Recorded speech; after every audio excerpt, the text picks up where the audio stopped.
একটা হচ্ছে আল মাশিউ মানে হলো চলা, পায়ে হেঁটে চলা।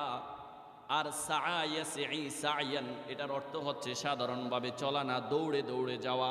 কি যাওয়া? দৌড়ে দৌড়ে যাওয়া। চলার গতি অন্য সময়ের মতো না, এটা চলার গতি আরো বেশি হবে।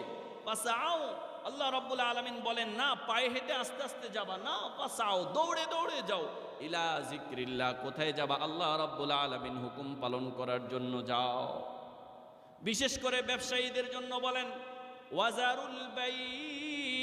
রব্বুল আলামিন জানতেন আযান দেওয়ার পরেও আপনি আরো 500 টাকা বিক্রি করার জন্য বসে থাকবেন। সম্ভবত আরেকজন কাস্টমার আসবে, 500 টাকা বিক্রি করবো।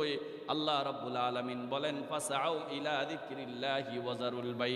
দোকানদারি করতেছো, বন্ধ করে দাও, দোকান কেনা বেচা তুমি শেষ করে দাও, এখানে স্টপ করে দাও। গেলে কি হবে? যালিকুম খায়রুল